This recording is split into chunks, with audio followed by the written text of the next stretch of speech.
It's been almost 2 years since the spectacle Spider-Man No Way Home came out in theaters, and to this day it stands as one of the best Spider-Man films. But is it really all that good?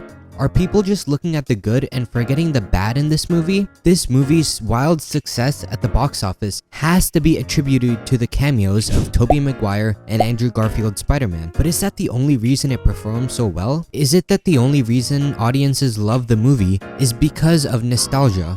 That's my personal opinion on this movie, that if the movie didn't have Tobey Maguire or Andrew Garfield, it wouldn't have been as well received as it was. Be sure to like the video for that YouTube algorithm, and let's get started with the video.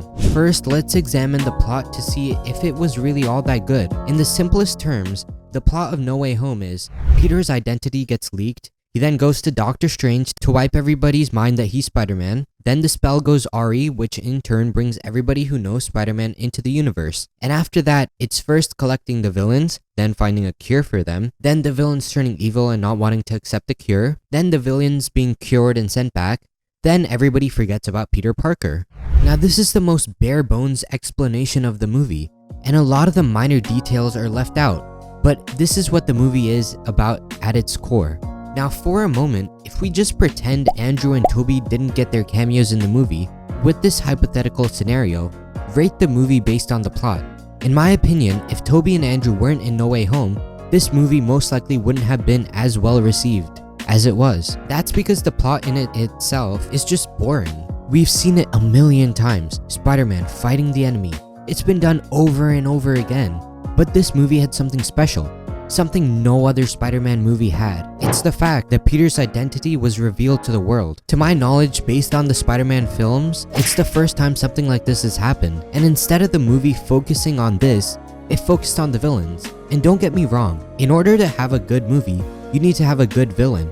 But I feel like they put too much focus on the villains and the nostalgia aspect instead of putting focus on the villains and the plot where his identity was revealed.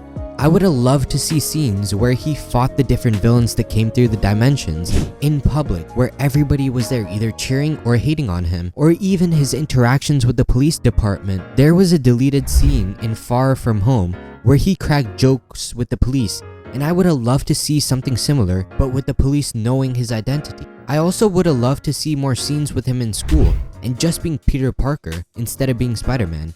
But instead of all of these cool scenes where Peter Parker is shown living in society, instead we just got a couple of scenes where he was being harassed by the public and an insanely short school sequence.